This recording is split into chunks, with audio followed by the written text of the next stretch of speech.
Good evening, everyone, and welcome to our fourth installment of the BMF's Leading from the Front series. We have our esteemed guest, Karabo Murule, who will be chatting to us about what ethical leadership is and why it's so important.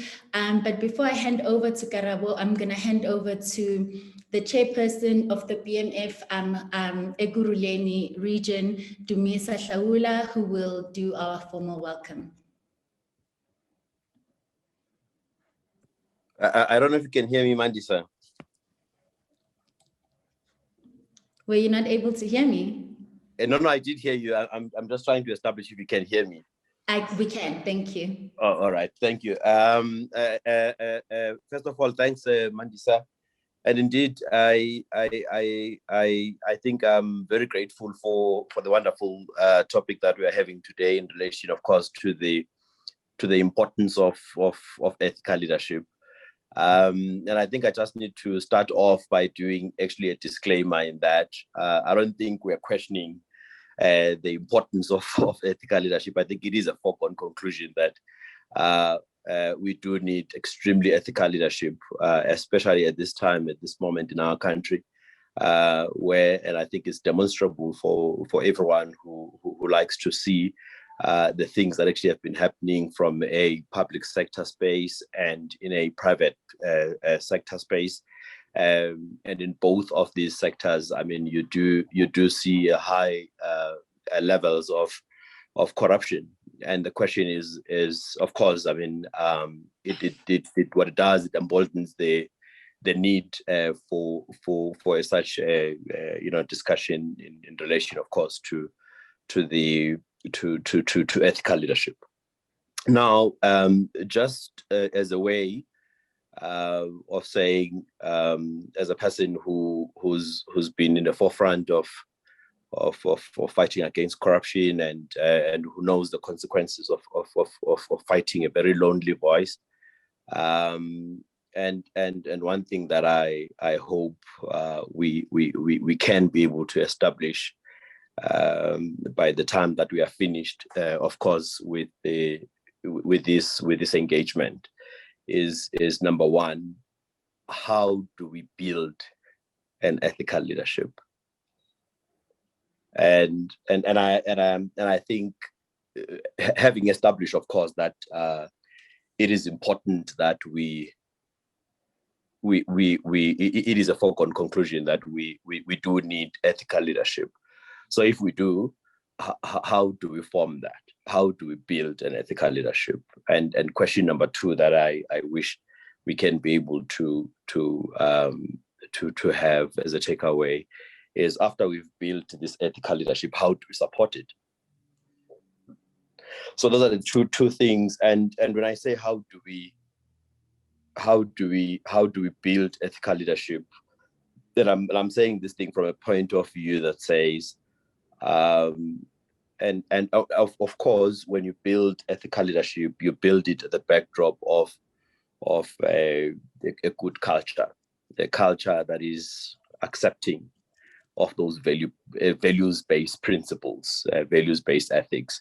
So the question is, how do we create that, and how do we create these leaders who will be able to have and exercise ethical decision making?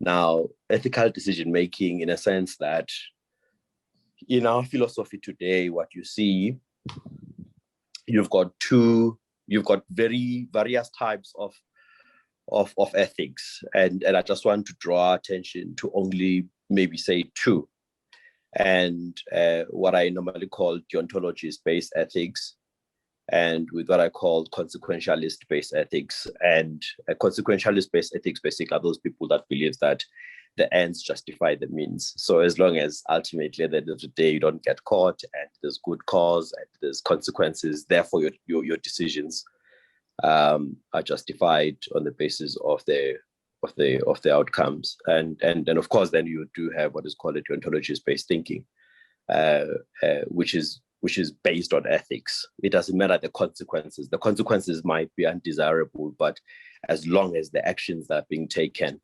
are correct, then it justifies then the the decisions that we need to make. So and these are the things that I hope for us to be able to evaluate and say, how do we get into a deontology-based thinking where we say the importance of our decisions doesn't matter the consequences, but as long as we can measure the actions. And another thing that Mandisa I would want us to maybe think about is the whole aspect of what is called racialized ethics in the private space. Now, I don't want to make this thing about me or anything, but I did fight a very lonely fight at some point where I needed to raise my hand and fight a very lonely fight, I would say, with very powerful people and highly resourced people. But it was extremely a lonely fight. And hence I'm saying that one thing that perhaps as BMF also we need to be able to follow on is that if we are sensitive enough to have a discussion in terms of the requirements of ethical leadership, then we need to be able to say, we need to support the building of that. We need to support the maintenance of such leadership. And the question is, when life happens, like for instance, in my case, I've sort of knew the time that I needed to deal with whatever that came in my space from junior people, by the way, and who could not have fought the way that I did. And I had to protect them, and I'm happy that many of them are still in the company that I used to work for. And but I needed to deal with the issues that were before me. But the reality of the matter is that as much as I did, I knew from the beginning that the consequences would be that I may lose my job, which I did. But I had reconciled myself with that outcome even before I fought, and I've disclosed these things to those that are responsible in the hierarchy of the business. But the reality of the matter is that I've done what I call then a 13-step plan. 13-step plan that says this is how you are going to disclose these things. This is how you are going to deal with the lashback.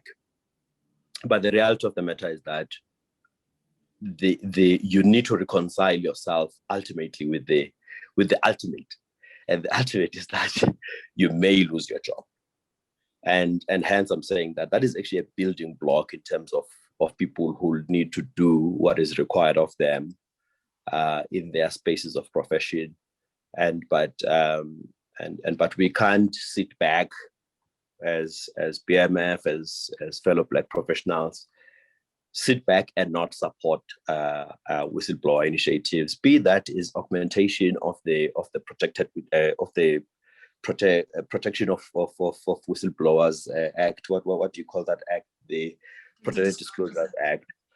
Yes, I mean the question is, what do we do to advocate for the limitations in that act, like for instance, so and the reality of the matter is that I do amass myself with a very strong will, but the reality is that there are other people who don't have a stronger will, like some of us and many of people like myself, and then the question is, what do we do to protect those people? At least I didn't want anyone who'll fight for me. I fought for myself till the bitter end. Still doing that today. But it's only a pity because when people are looking at some of us who are fighting lonely fights, who are extremely alone when we do that, we still need to raise children, we still need to go and work, we still need to do all of these things, which are draining. But the question is, and is a deterrent to many people who see wrongdoing, who can be able to raise their hand and arrest wrongdoing wherever they are. But a lack of support and empathy from other people, I think it creates that a lack of people who would raise their heads. And I mean, we see wrongdoing every day, but people are scared. And how do we deal with this? And people who are scared are Black professionals who must disclose wrongdoing in private sector against racialized ethics. And you'll see those people that are in power in private sectors predominantly would be white people, and they will defend wrongdoing that anyone can see, and they'll defend it. They will come up with disaggregated thinking that reflects negatively onto their own person, but they won't care. But the question is, how do we then protect that? Just hold on a second. Sorry for that. I was listening to the Zondo Commission, and I think they're doing a night session. So, but I mean, these are the things that we watch. These are the things that we see, but just as a way of wrapping up, I'm saying I look forward to this. To this discussion, and the things that I hope to be able to take away is these two principles. How do we build this leadership that, of course, we now know that indeed we do need, and how do we support it? And with that, Mandisa, thank you very much. I don't know if maybe I left anything out, but I didn't want to dwell it too much on myself and my experience, other than to say, okay, all right. No, sorry for that, Mandisa. No, well, what I was saying is that I didn't want to make this thing to be about me. But clearly, I'm saying during the course of the discussion, and we will be here, we'll be listening, and if other people are interested to know in detail as to how we deal or how we've dealt with these things, and we remain available to be able to share those experiences. But I'm just saying, in terms of the introduction of the discussion, I'm saying these are the nature of the issues that we are faced up with, and I'm hoping that as BMF we could be able to unpack as to what the nature of the problem is, and how do we arrest all of these challenges that we are faced with, and to be able at some point to even create and contribute in the documentation of how do we intensify those acts, as I was saying, the Protected Disclosures Act. What is missing from that act? What is it that needs to be in that act? Because ultimately we want people who associate with BMF, who are BMF members, to be able to do right wherever they are. But the reality is that when there's a consequence of doing right, and then we'll be there to protect them. We'll be there to protect them, and we start by augmenting those legislation and then making sure that we support that. Thank you very much. Thank you very much, Mandisa. With that, then I'll then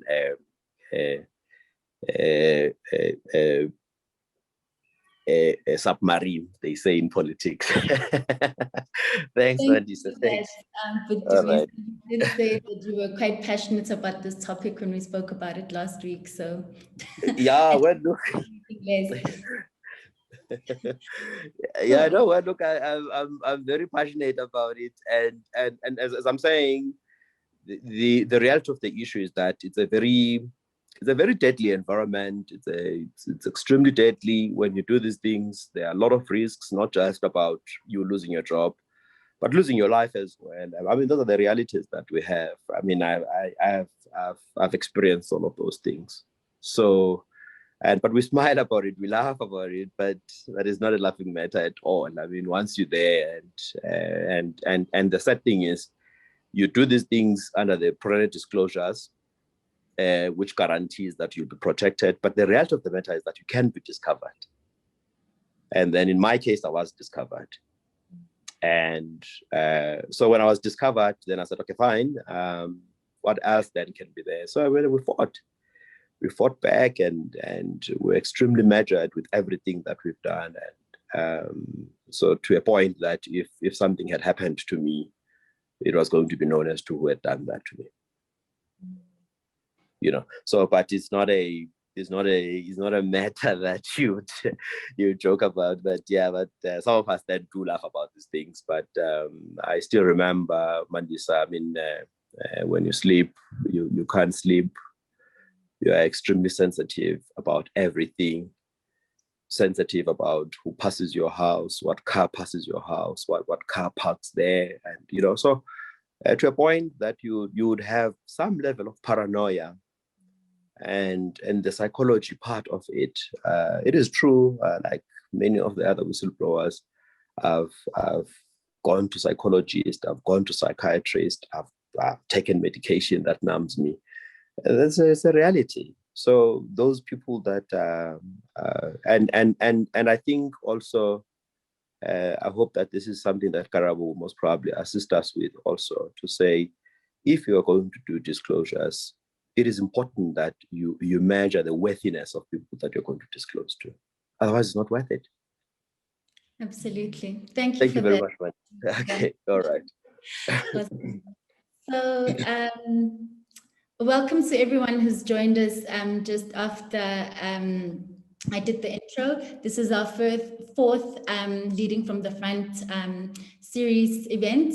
We have the esteemed Karabo Morule, who will be chatting us through the topic.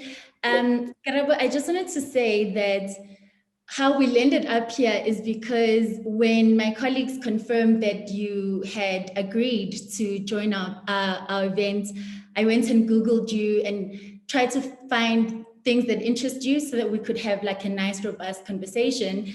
And your Twitter profile said you are passionate about diversity, inclusion, and ethical leadership. And I thought, what an interesting topic to talk about, because I think we always talk about leadership, but we never really touch on things such as ethics, what that means, how that, impacts the organizations that we might come into that don't necessarily adhere to those. I mean, I think everyone, when starting at a new organization, whether you're at a junior level or at a senior level, the expectation is that you will abide by specific ethics.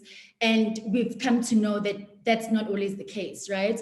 So I just wanted to start off by asking you, and I think Dumisa also touched on a couple of things that I will touch on as we progressed during the course of our conversation.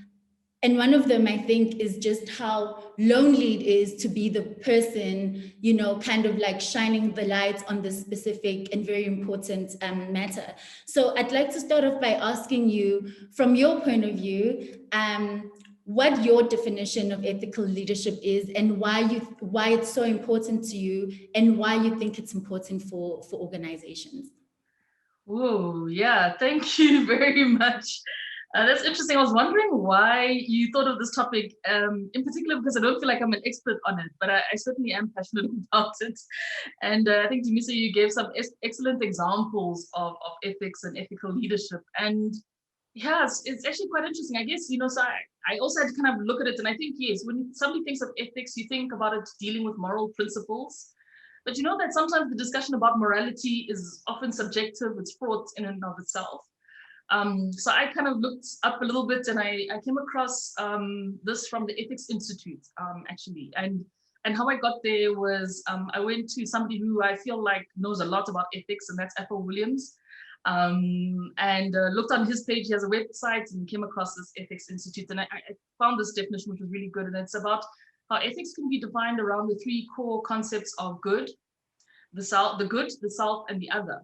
And ethics then implies that one is ethical when one does not only consider the good to oneself, but also whether what is good for the self is good for others as well. And I think, Dumisa, you kind of highlighted exactly kind of this conundrum in the corporate space, in organizations. And you're totally right in the sense that, yes, you have to kind of think about this golden rule of, what one should do good to others as one expects good to be done to themselves.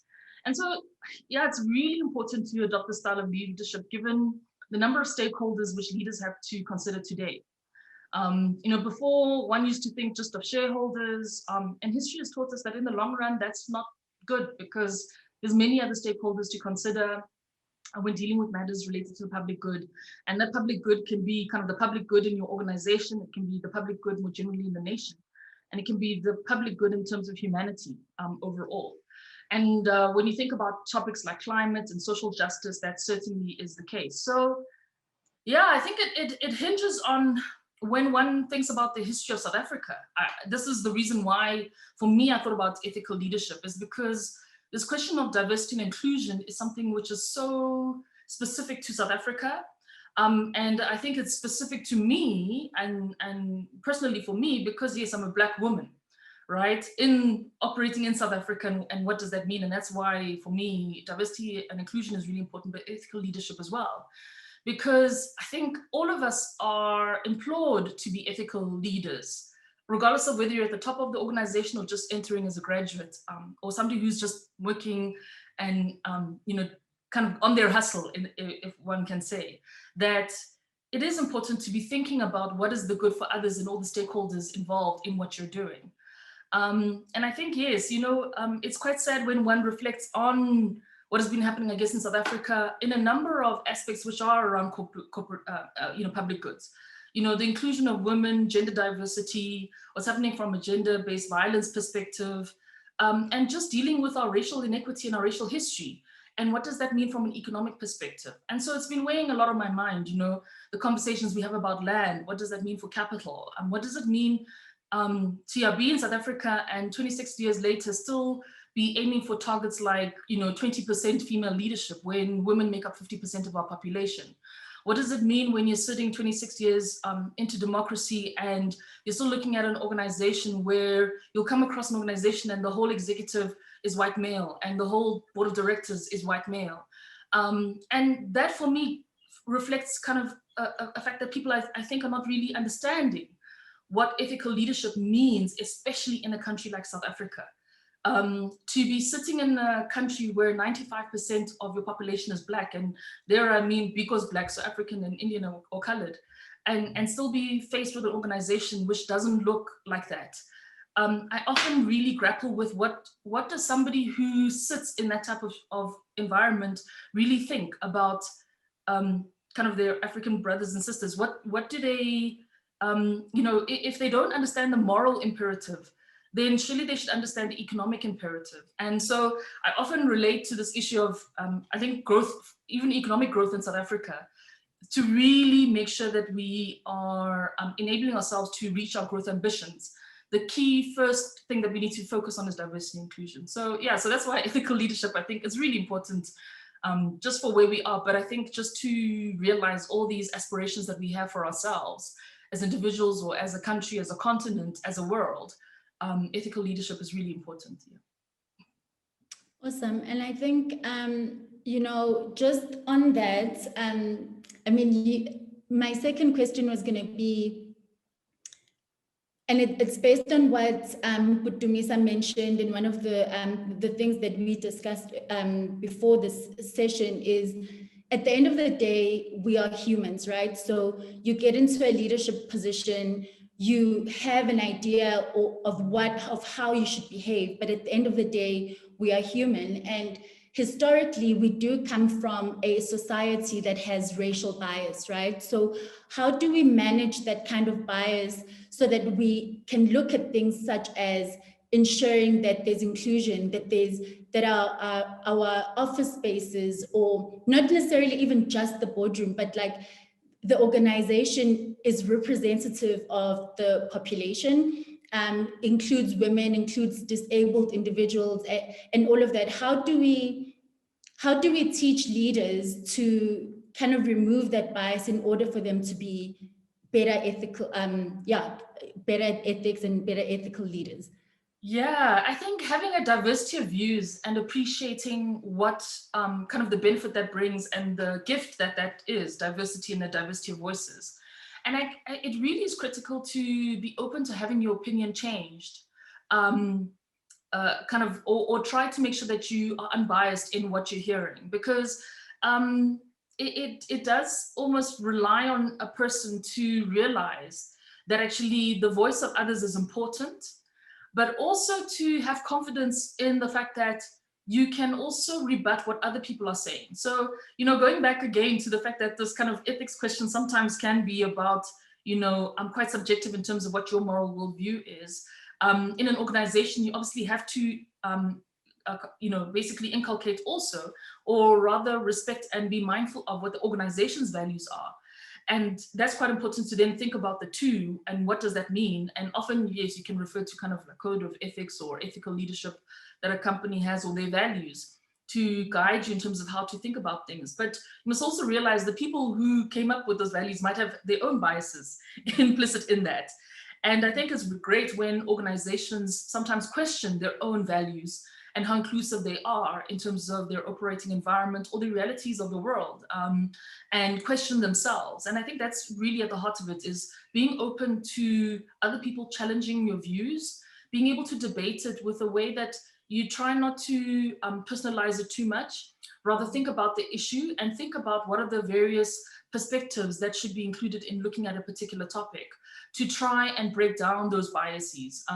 But the first thing I think, which is really important, is to be aware of the biases. And so I think it helps a lot in terms of people being well-read. And that's what I appreciate so much about current generations, is people talk about these things far more, are open about them. And that's really important in terms of breaking down these biases. You know, because a lot of the biases that we have are things that just happen and are there and they're generations long, but there's really no substance to them. And more and more data brings up the fact that a lot of these biases are unfair. I think it is incumbent on people to just realize, you know, some of their privileges, some of their biases, and understand what does it mean in the context of, you know, the characteristics which you ascribe to different people, even though there may not be any evidence towards that. But it is very, very difficult. So yeah, I think you're right. We are all human, but I think there's an element of humility that's also in being human, and it's about understanding that other people can have a different view and be willing, and for all of us to be willing to change that view. I mean, I'll be kind of blunt. I mean, some of the things, you know, growing up as a Black South African, you grew up in, you know, places like Soweto, and you can, you know, maybe also grow up in white spaces. You can go to Model C schools, etc., and operate in these two worlds, and you see these two worlds. I think, you know, myself, even as an adult, you just think, surely people knew like how it was in apartheid. And actually it was really nice because at work we had an interesting and open conversation about inclusion. And it was facilitated by a company called the Human Capital Engine. And they broke down the history of South Africa and what does it mean from a legislative perspective. And that helped me a lot in having a very frank and open conversation with colleagues, because we were actually able to have that level of trust with each other, to kind of realize that actually it's quite important for people to talk about their experiences, to make people realize what that impact was. Because actually you also start to realize sometimes we are all victims of the institutions that were there before us. Much in the same way as even in an organization, you can be a victim of the institution that's there, that you enter into. And it's about all of us talking about it so that we can break down what those biases are. And I think it changed my perspective to the extent that that's why I talk so much now about diversity and inclusion, because I realize there's a lot of people who have that information asymmetry.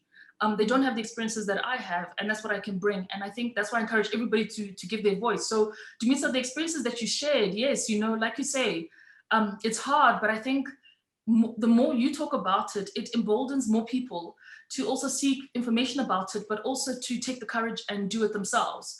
Because yes, it feels like it's lonely, but I think there's more and more people who have that kind of center of their morals that actually is also about the right and the just. And I think as more and more people talk about having had the courage to take the steps that you did, more and more people will be emboldened to also take the similar steps and, you know, challenge social justice institutions to also support them in terms of legislative action that they need to take, where some of the legislation is not actually supporting people doing the right thing in the way that you did, I think. So, yeah. Agreed. So just thinking about what you mentioned now around, you know, the younger generation is more vocal about what they like, what they don't dislike, what's not working, you know, but how do you, as a junior, as a middle manager coming into an organization that, as you say, and as we know, doesn't necessarily have people that look like you, people that are open to hearing your point of view, because, you know, the organization operates from a very archaic model where, you know, you don't have a direct line of communication with your superiors. How can one manage situations like that? Because, like I say, it's not always easy. And, you know, again, what Dumisa was mentioning is just how lonely and scary that journey is. So beyond talking and going via HR, the bravery that's required in doing that. Last month, I interviewed Zamo Masito, and one of the things he mentioned, I asked him a specific around his role at Google, and he said, well, I have F off money. So I can do what I can do and say whatever I want. But knowing the economic status of many people in this country, especially women, they don't really have that F off money. So how do you approach situations where you call out these things, but then you find yourself in a similar situation to what Dumisa found himself? Yeah, it is very, very challenging. And yeah, I'm not too sure. I probably won't have exactly the right answer for this, but I think talking to other people helps a lot because you learn from their experiences. And it is very difficult, but I think things are changing. So like I say, more and more companies are moving from looking at kind of the HR role to being about kind of human capital and appreciating that. And again, that goes to kind of this mindset that it's not just about looking at shareholders. You have to think about all stakeholders, and employees is such a very important stakeholder in an organization. And so I think the people who don't necessarily listen to the employees, you realize that's, it's not a great place to be, because that's one area where people should really be focusing on is actually what can they do to leverage the people in their organization to achieve what they're looking to achieve. But it is difficult. But like I said, I'm trying to kind of encourage you as well, because I think organizations are changing. Yeah. I think it is important to have conversations. And I think this is where an organization like the Black Management Forum and so many other fora that have been created to assist Black professionals, be it's ABSIP, it's BMF, it's many, many others, I think play a critical role in support of people who feel like they don't necessarily have the voice and they don't have the strength to incite change. So I would say it is kind of about those conversations and try to seek views and guidance from people who maybe have walked that road before. But it's a very important point, this issue around being so empowered that you feel like the consequences of speaking up, you're insulated yourself to them. And that's really important. And I think that's one thing I'm also really grateful for in the kind of financial education that I've received. And it really was by chance. It just so happened that I was managing a business unit that was focused on delivering financial education to the employees of the corporates that we managed pension funds for. And then the one day, the guy who managed that business unit said, Karabo, you've come in, you're the head of this business unit, but you haven't been to this. I think you should come. And I attended one for one of the clients. I drove out to Pretoria to go and sit in this session. And yes, I mean, as a person who's, I'm an actuary by profession, I studied finance, and etc. You'd think you'd know all these things, but I learned so much about things which I took for granted about managing my own money. And that set in place a chain reaction. And, I think some people know I actually wanted to be an entrepreneur for a very long time. And it so happened, incidentally, not long before that conversation, I had a conversation with a friend who'd been an entrepreneur for some time now, running their own business, doing trading. And he said, Karabo, to be an entrepreneur, you need like 3 years worth of your running expenses to just give you runway to understand like the fact that if this is really a passion, you need to kind of have that flexibility. Mm-hmm. And I think when you start to think about that, it changes your mindset of like actually, what you need to build. But financial education has a very kind of constructive and a structured way of thinking about financial empowerment.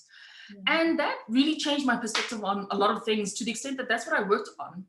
And I feel like now, yes, I'm in the position where if I feel like something is against me, I'll speak out about it because I can appreciate the financial impact is maybe a bit less. It's not like you rule it out altogether. It's still going to be there. People can ruin your reputations unfairly. And that has happened to many, many people, unfortunately. But I think it's about then thinking about the development in yourself on a continual basis. So that if worst comes to worst, you can always go to some other country and go get hired there. It's a top-notch job, And a boss of mine kind of gave me a very, very good guidance. He said, always make sure that you protected your income. And that's somebody also who I think is very well resourced. But they were saying, whatever you decide, especially when you're making a decision from an ethical perspective, make sure that you've got your ducks in a row and rather kind of leave to a new place and then you can maybe do some of the disclosures afterwards. So, but it's a conundrum that we all debate because, like you say, the structures are not necessarily there, not necessarily perfect around protected disclosures in kind of the environment that we're operating in. But that's maybe what I would just encourage is, yes, you know, at that level, I think it is important to try work towards that place where you can insulate yourself from any kind of conflict of you doing the right thing. And that's maybe the kind of key thing, right? Is insulate yourself against any other consideration that might prevent you from doing the right thing and doing the ethical thing. And so start that early, because it takes time to build up an emergency fund and, you know, make sure all of your financial situations are kind of aligned so that you can have the freedom to take the ethical stance and have it not affect you. But yeah, it is a very challenging conundrum, especially when, like you say, you know, you're starting out, you've got a new job, got commitments and got responsibilities towards family, etc. Yeah. It's very challenging. You know what I find interesting about what you've just said as well is that in insulating yourself financially, there's also an insulation that you can do when it comes to your career and being trusted within an organization. So it's not necessarily being able to have access to that F of money, but working yourself into a position where when you say, guys, I think that this is slightly off for these reasons, people are able to sit up and listen to you because you've insulated yourself in such a way that people trust your word and can listen to your point of view without necessarily having to be like, peace, I'm out. Agree. That's really important what you're saying, because agree, getting that cadence of people appreciating your performance and what are your values as well, you know, and being consistent. And that's something which I always appreciate. A colleague of mine spoke about that, you know, 2 years ago with me, to say, Karabo, you know, one thing I really appreciate about you is that you're consistent. And I think it is important to be like that. So yes, do the hard work, because I think that enables people to trust the fact that when you're saying something is wrong, like you're saying it for the right reasons. You're not saying it for, you know, to cover your backside, or, you know, there's no way somebody can kind of, you know, basically question what your intentions are and question what your motives are. And that is really important. Yeah. So just can I just come in there, Vanessa, on what Siskarawa have just said, you know, and I think in part to what you've said yourself. But the reality of the matter is that, guys, I think there's a great subjectivity in all of these things, and I think at some point there are elements where you are still junior coming in. Honestly, at some point, if you come across certain things, and you don't disclose at all cost. You remember when I said that at some point the worthiness of those that you disclose to, you know, so and to justify the entire value chain, you know, those people are extremely important. And I think also in my case, I had already amassed myself with so much knowledge in my space, and no one would question what I was saying. And disinformation was there, and but now you need to keep quiet when some of that disinformation happens, and then and the question is, you can't protect your integrity during those times. But I think in my case, I'm happy in the sense that the good that came of it is that I'm doing some work with the Financial Service Conduct Authority, the FSCA, where I do a lot of Section 26 work for them in all the problematic funds that are there, and I think the trust that I would have gained from people like that, and it's something that really I felt that it came at the time for me to deflect, and I went on, of course, to do my own business. In fact, I've started my business when I was at Sasol, and let me tell you guys what you must do. I meditated, of course. You remember I said that I did what I called 13-step plan to say, if this work, if you do this, doesn't work, what else? And you count all the failing steps. And then I counted 13 steps, ultimately, of what then needed to happen. But because there was protectionist from the executives of the company I used to work for, and it was clear. So now there were two things that was going to happen, is that if I didn't intensify, it was clear that I was going to only last for 6 months, and then you naturally be pushed out. And then so I thought, okay, well, look, I'm not going to wait for 6 months. Let me bring my 6 months to here now. So let everything happen now. And one thing that I did was to sit on what I call on the throat of the weakest link. So the people that you fight with, there will be a weakest link, and sit on the throat of the weakest link at whatever cost. If they pour hot water on you, your life depends on it. Sit on the throat of the weakest link. There would be. And I think in my case, that's what I've done. I sat comfortably on the weakest link, and they brought alternative stories and alternative facts. But the reality of the matter is that stories are out there in the media, and for those that want to go and read it, they can. Thanks, Mandisa. Thank you. So before I open the floor to everyone to kind of share any questions or comments around the topic, I see some people have already started. I just want to ask you, on a less, corporate governance level, one of the principles of ethical leadership is being humane. And we saw with the pandemic, the concept of work from home was introduced, and a lot of people, especially mothers, women, found themselves, in a space where they're doing double, triple duty. So you're not only like a model employee between 9 and 5, if you are working 9 to 5 and not 7 to 8 p.m. You're doing homework, you are responsible for the upkeep of the household. As a leader following the principles of ethic leadership, how can we ensure that we create a balance for employees without obviously losing, while maintaining optimal output for the organization? How do we manage that balance? Yeah, it's a very interesting question. And notwithstanding, I guess, the cisgender heteronormative bias or assumption in the question in and of itself, right? Yeah. Because it alludes to gender imbalances. And I guess in this case, I often feel like it's probably not fair to ask, what should be done for the women, when if it's their partners creating the situation of imbalance, we should be asking the partners, what can you do to balance the situation? That's what we should be asking.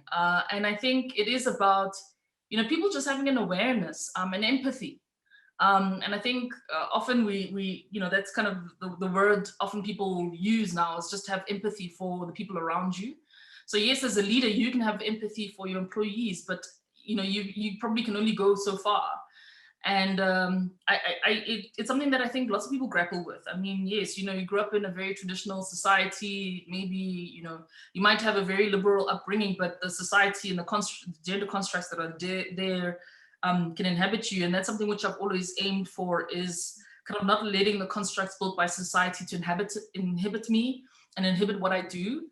And so I think that's the one thing which is a prayer that I often have, is I have a partner who's mindful of these gender constructs and who doesn't kind of, play into them. And I think all women should be so blessed to have a partner who supports them in what their objectives are, and appreciates that actually, yes, there's a lot of unremunerated work that people have, and these imbalances in terms of traditional expectations. And it really is about kind of, when you think about Maslow's hierarchy of needs, right?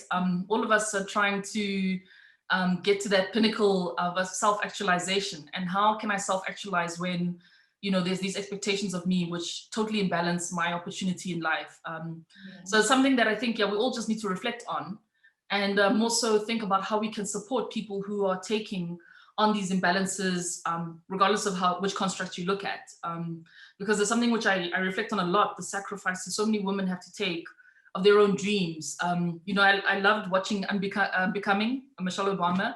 I haven't read the book yet, But I watched the Netflix series, and yeah, like, I don't know, my heart like broke at some point. You know, yes, I can love Barack Obama as much as I like, but my heart broke for the sacrifices that she had to make in relation to her own aspirations to enable her husband to become the 44th president of the United States. So I reflect on it quite a lot. And like I said, that's my prayer, is I have a partner who's supportive of my ambitions, and not somebody who kind of boxes me into these gender constructs, because yeah, I think I would not be able to kind of fulfill my life's ambitions otherwise. Yeah, agreed. And I think, again, for me, it goes back to asking for what you need, right? So your leader can only, or your manager can only offer you what you've asked for. So if you go and you say, I've got all of these responsibilities and I can't work at this time and that time, I don't think that if you've insulated yourself again and made sure that you are a trustworthy employee, no one will say, well, no, Mandisa, you can't knock off at 6 o'clock because you have to go do homework. So cool, thanks for that. We all have to be far more caring at this time, that's for sure. Exactly.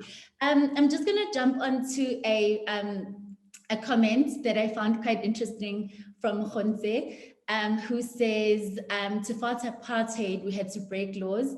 Yes, the laws were unjust, but have we become accustomed to law, as a suggestion?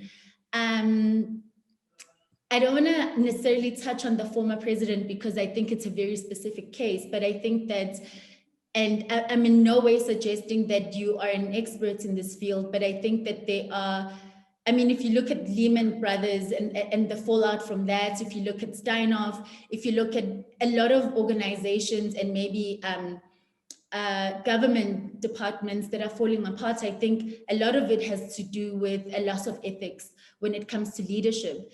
Do you think that as a country, because of our history, and this is purely opinion, do you think it has anything to do with the fact that in order for us to get here, we did have to look at the laws as suggestions and say, well, no, that doesn't make sense. So I'm going to go and do what I think makes sense to me for me to get to economic freedom.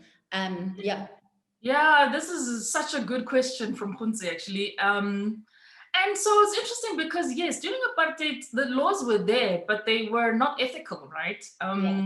You know, apartheid was adjudged a crime against humanity. So I look at that time quite a bit differently, because I think the breaking of laws was just there. And I think it's not like we've always been breaking laws. I think after 1994, you accept that there's a process in place, and actually the laws are there to be met. I think the big issue is where you have just laws and there's no enforcement. And I think that's probably more the issue that we have now. And I think it's quite interesting. There's some governments, I know it's always kind of topical when you mention Rwanda, but it's quite interesting how they have a social contract, which I think is a just contract in many respects. And so people then abide by laws. You know, it's the same with Singapore, right? You set a particular precedent about the fact that you're not going to allow people to throw chewing gum on the floor and you'll arrest them if they do.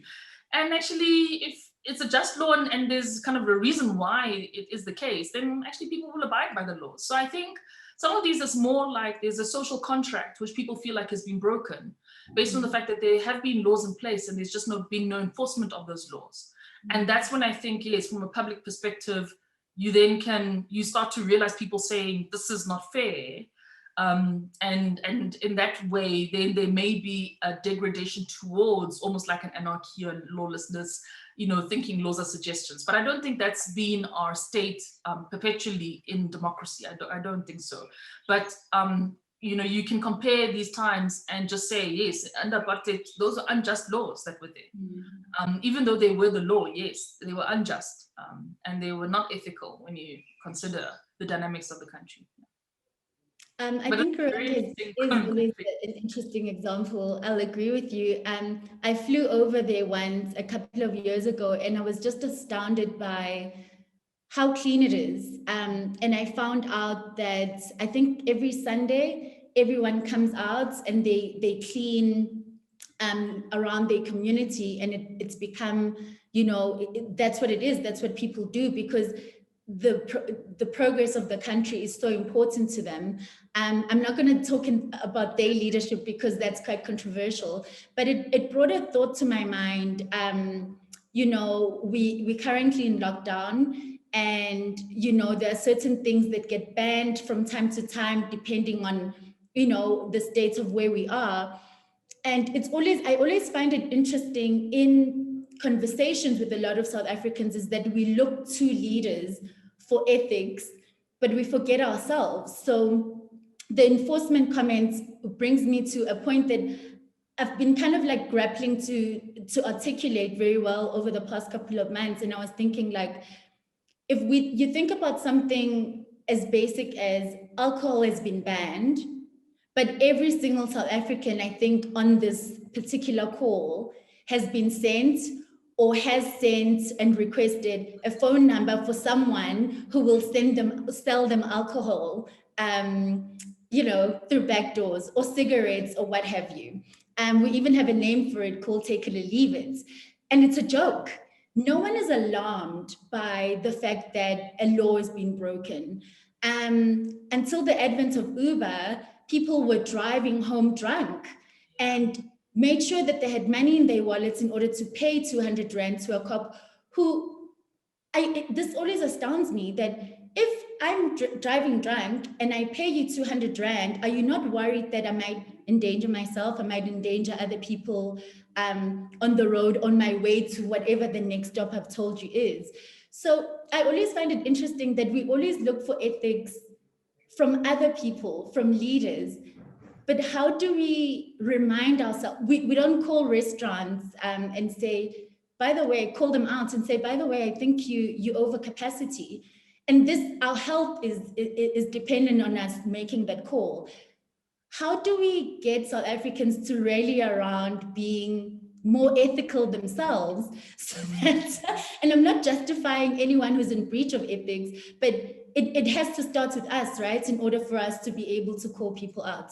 You're so right, Mandisa. And I think it probably is just about each other calling each other out about these types of conversations and having debates around them, and helping each other to realize, you know, that, because I think also, like, we have to appreciate we're growing individuals, right?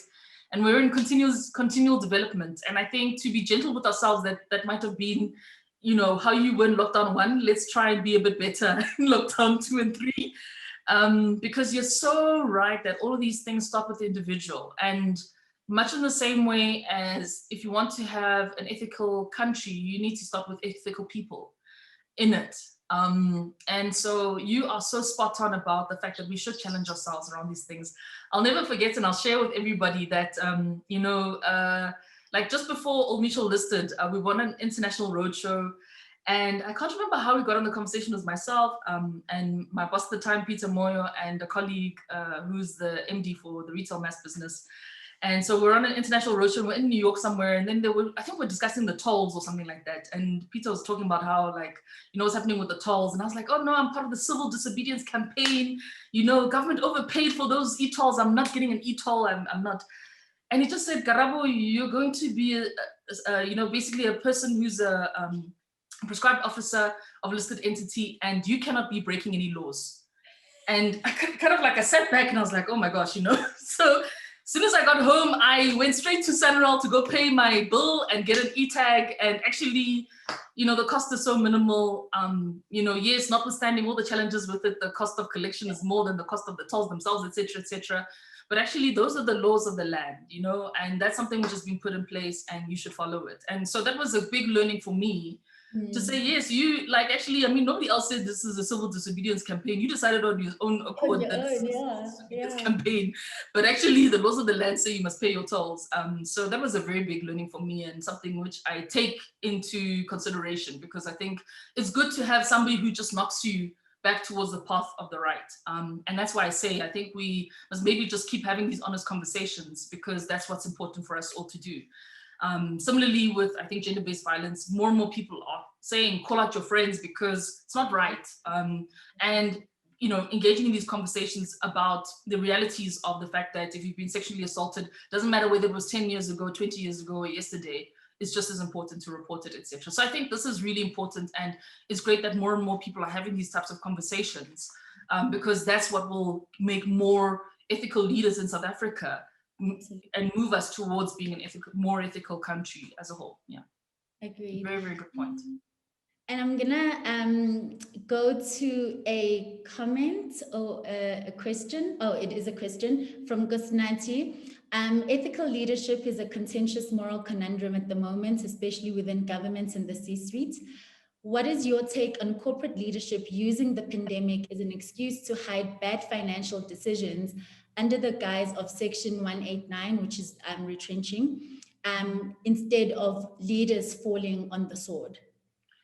Sure, that's a really brilliant question as well, Kosinati. And I think you're absolutely right that it's actually important for people to just fall on their swords rather. That's actually the definition of accountability, right? It's accepting your decisions, the outcome of your decisions. And if you had a particular strategy and it just didn't work out because you just didn't analyze the environment correctly, didn't anticipate what the change was, it's important to rather say, this is what happened and this is how I'm learning from it. So you're totally right that, leading and corporate accountability is, I think, a very big topic. It's, it was actually a whole subject that we studied when I was doing my advanced management program at Harvard, that it's actually quite critical for us to think quite seriously about these. And yes, it's not right to try and hide under things. I think people respect you far more for the fact that you acknowledge that this is what I've learned from the fact that I had this downfall. And I'm willing to account for the fact that that's what happened. But I think in accounting to it, people will get the sense of whether you think you've learned from it and what you might do differently.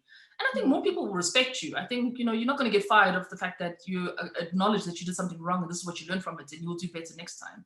But also acknowledge that, yes, if people feel like you're not the right leader for that business, then that is what it is. So I think it's a really brilliant question. And I think it is important for people to think about accountability in the context of the responsibilities that we have. But it is a challenge. And just because I think there's not enough people who show accountability. And so it feels like sometimes we don't have enough role models who can help us with understanding what good examples of accountability really look like. And that's what I think all of us need to try and model in any small way or big way that we see it. Yeah.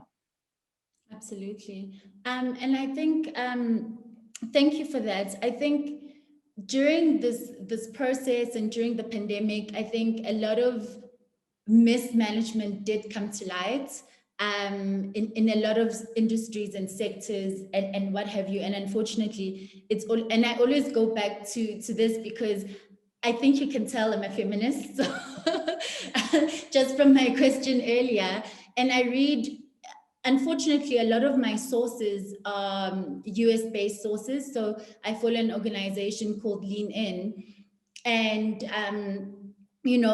a lot of the reporting around that is around how, when it comes to retrenchments, unfortunately, women are always, and I'm not sure why that's always the case, is that women are always the losers at the end of it, because for some reason they end up being the ones that get retrenched more. So in talking about being ethical and opening our eyes up to diversity and inclusion, how without being biased to women, obviously, but looking at people's skill sets, how do we protect our employees, be they women, be they, people from vulnerable groups, from not being the first ones that get chopped, when sometimes it's not necessarily what should happen? Sure, that's a good point, eh? I have been through a couple of Section 189s, and I remember often there is a person who's kind of managing the business, and the person who's responsible for it. And there's usually an HR business partner supporting, depending on how the scale of it, the CCMA gets involved. Mm-hmm. And I think it's just for kind of this working group to be honest with each other about what's happening. And I think to escalate it if it is wrong, because I think, yes, sometimes you'll deal with maybe an HR business partner who before had a boss who would kind of, fudge it in terms of what the reasons were, Yeah. or realize that, yes, in terms of kind of the organization, they're kind of biasing people and making up reasons in their heads about why it's justified to bias people in any particular way, right? So I think it is just about calling it out and realizing when it's unfair. And like I say, going back to kind of the organization, I mean, I think this is the benefit of, in South Africa, the fact that, even our Companies Act legislates that if your organization has a high enough public interest score, you need a social and ethics committee. And actually, it should be incumbent on you to then report some of these matters to a senior, or actually to the chair of the social and ethics committee, to say there's these issues which I'm seeing in the organization, and I feel that it is unfair and biasing particular groups or vulnerable groups differently, and it's not a fair process. So that's all I can say, because yes, unfortunately, at the end of the day, these are humans involved and people are fallible. But I think that's what one just has to try and do, is just on a best efforts basis, listen to people and point these things out about where it feels like actually the decisions are not necessarily fair to people. And at least for people to just explain why, because maybe, yes, it is valid why they have that reason, but I think at least people should be willing to offer what their reasons are. But if it is overt bias, the laws in this country don't allow that, actually. So I think, yes, sometimes you can talk to your own ethics, what your moral kind of compass is. You can think about the values of the organization, but at the end of the day, you have to think about what's happening in the country and the laws of the country as well. And our constitution actually actively says you shouldn't be discriminating against people. So I think those are the protections that are there. And hopefully people do abide by them. But it is unfortunate when there's lots of people who don't. It is really sad, and to the detriment of actually our country as well. Yeah, agreed. And just talking, so last question for me, talking about people being fallible, I've always been interested when I watch American news, and what makes news there when it comes to politicians, when it comes to business leaders. When you are running, let's say, whether it's for Senate, whether it's for Congress, any public kind of office, or even if you selected as, the chairperson of Goldman Sachs, there's some scrutiny that goes from the media, that looks into your history, what you did in college, how you treated people at the McDonald's that you worked at when you were a student. And then when there's a scandal that breaks out, because I suppose, and I don't want to say that they have a higher moral code than we do, because I don't believe that, but they absolutely not. I think the last 4 years and just the activities from last month are enough to show us that we're actually all on par. But something happens when the CEO of a company is found to have taken a misstep. I'll make the example, and I think it was in the US, of the CEO of McDonald's who was dating, I think it was in the UK, who was dating one of the employees, and whether he was asked to resign, whether he chose to resign, but ultimately his head rolled versus making the organization making excuses about it and what have you. So walking the talk, so to speak. From your point of view, why do you think that we don't do that here? Like, if there's a scandal that's breaking out around, I don't know, there's load shedding in the rest of the country, but the CEO of a specific organization, the suburb they live in, never gets load shed. Why is that never like an issue where someone's head rolls, so that there's action that happens with regards to that? I wonder, because I guess, yes, even in the stories that we see in the US, you kind of don't necessarily always see the full picture. And there may have been like employees, and lots of employees who wrote to the chairman and said, no, this is unacceptable, right? Yeah. And I think that's the key thing I always wonder about is are people taking their activism, their stakeholder activism importantly enough in this country to raise these issues, and also to allow kind of also, the checks and balances which are meant to be there to act in those ways. So, the independent media is something we play on quite a bit around the fact that they should be also exposing wrongdoing and assisting with that. And there's some fine aspects of journalism that have been taking place in the country to elucidate these issues.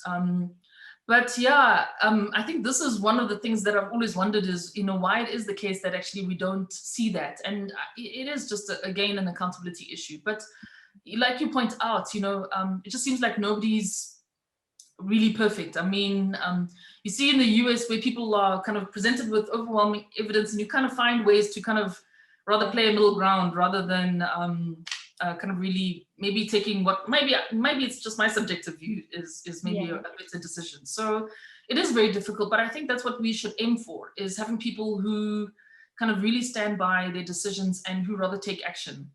And it is unfortunate when people make excuses for why somebody shouldn't take action. And I've come across that myself as well, where you kind of want to change somebody and somebody says, oh, but they've got kids or they've got a wife or whatever. And it's not right, I think.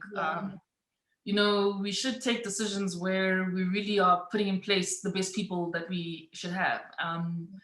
And I think actually it maybe feels like it's a big deal because it hasn't happened a lot.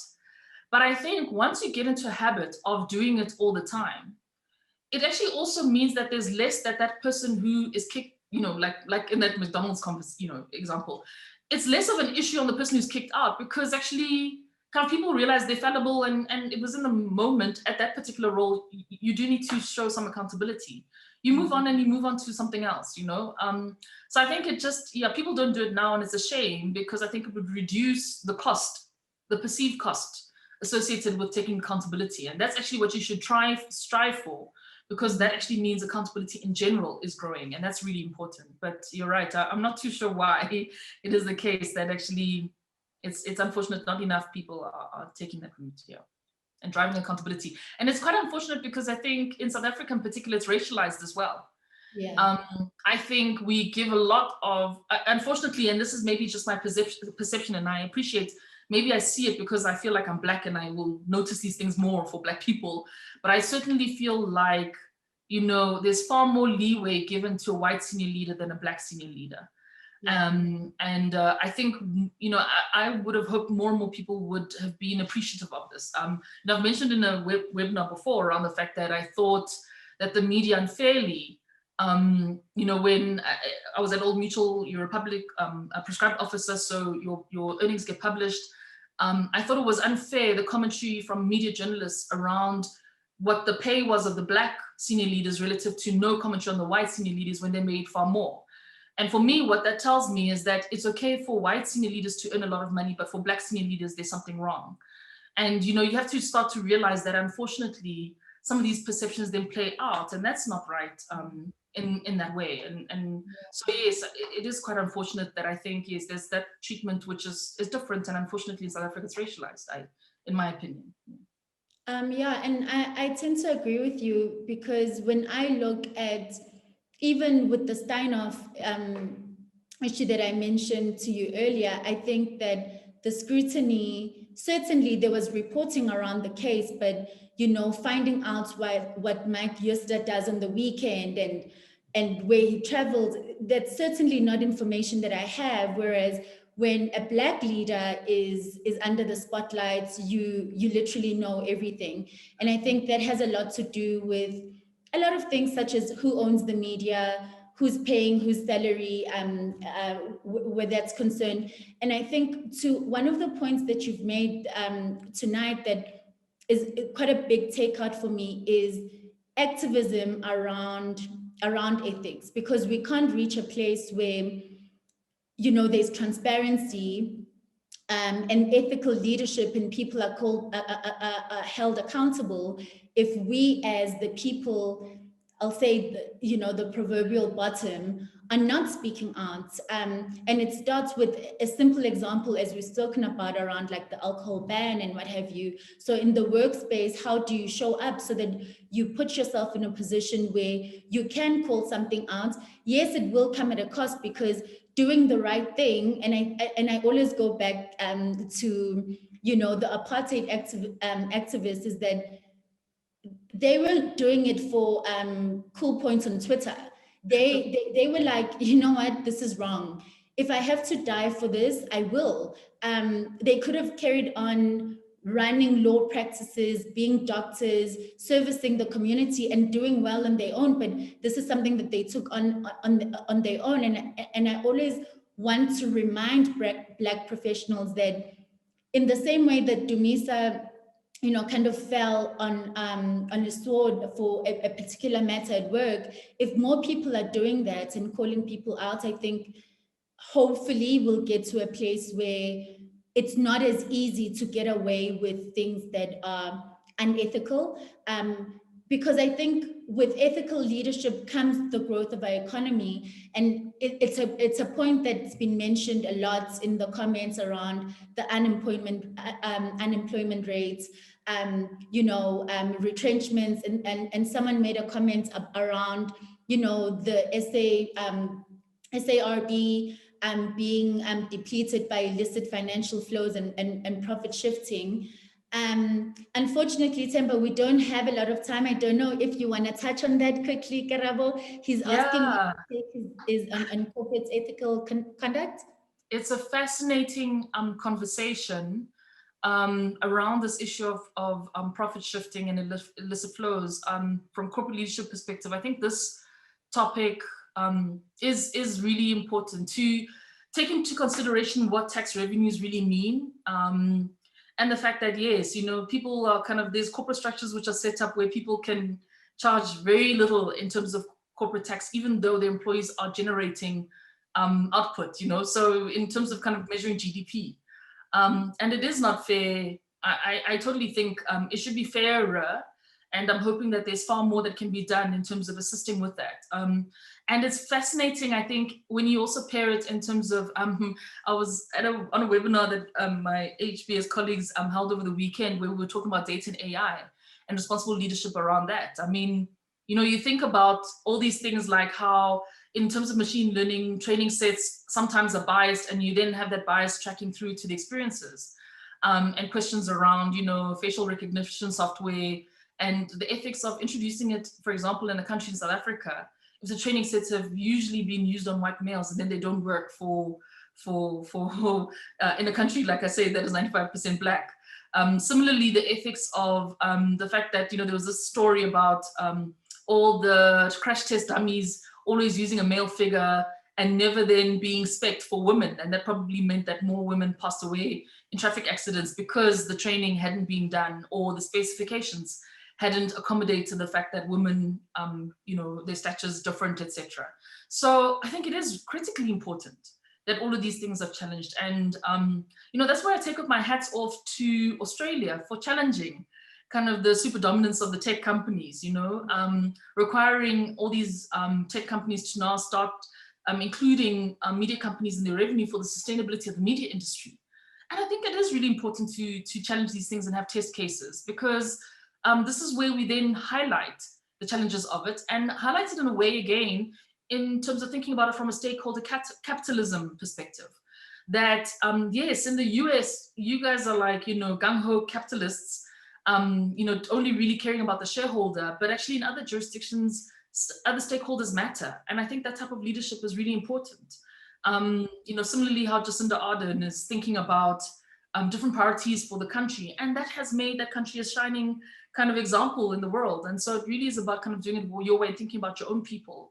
What does it mean? But thinking about it also more broadly in terms of the public good from a humanity perspective. And I really agree that actually, yes, I think it is an older way of thinking about it from a shareholder capitalist perspective.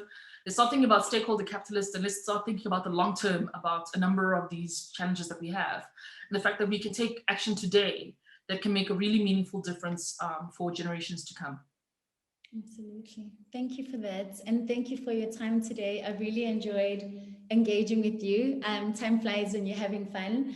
And thank you to Dumisa for that interesting opening. Like I said earlier, he said to me last week, I'm very passionate about this topic. Are you sure? And I was like, yeah, just wing it, So thank you so much for indulging us. We appreciate your time. We feel very honored that you joined us this evening. I'm going to hand over to Mpho Musiki, who is the Gauteng BMF chairperson, to do the closing for us this evening.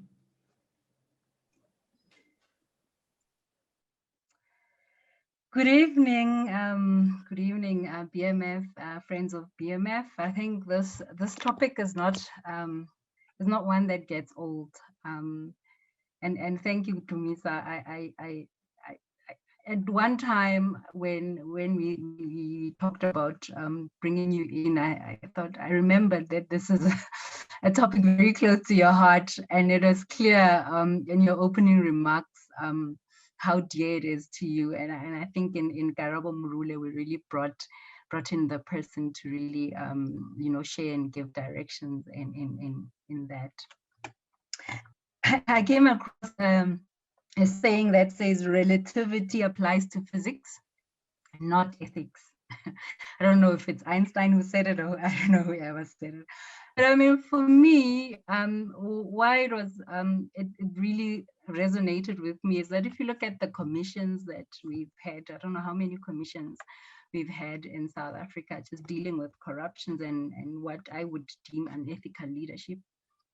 And the recent scandal in the US around the most recent ex-president tax issues, one would think that ethics is really, relativity really does apply to ethics. But I think for me, and certainly for the BMF, we're really comforted by the fact that we've got leaders such as yourself, Karabo, who do not believe that relativity applies to ethics. And I think what makes it really more important for me is one such as yourself being an actuary. And we know that there's been stories around just the credit modeling tools and just the modeling tools. I think you touched a bit on it in the discussions, just being skewed unethically, because if one thinks that ethics, fairness is a principle that is included in ethics, then anything that is unfair would really lend to being unethical. And we're really comforted that I know that we didn't really go into your bio, but I know that you're also part of the society, the actuarial society. So we're really comforted that at least you'll bring in that ethical layer and with the colleagues to make sure that in terms of models that are built in the future, our kids at least will not be prejudiced by these models.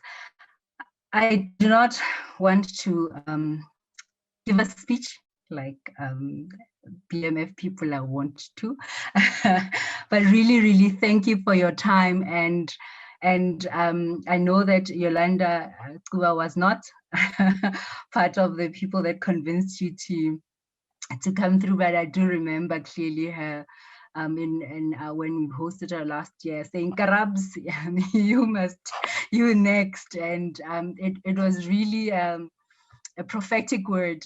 We really appreciate your time and the value that you have brought to us as the BMF. Thank you. Thank you very much, and thank you for picking such a very relevant and thought-provoking topic. Like I said, I wasn't an expert, but I hope you carry on the conversation, because I think there's many more voices who can give perspectives on this, and the more we discuss this type of topic, I think it is better for our country. But just thank you to you. I think the series is really great. Thank you for hosting these types of conversations for people to learn from them. So just thank you again for the role that BMF plays, and to you as the leadership, great. And Mandisa, thank you very much for being a great moderator. My pleasure, thank you. Awesome, thanks everyone. Have a good evening. You too. Thank you, colleagues. Bye. Thanks, guys. Thank you, bye-bye. Cheers, Karabo. Bye.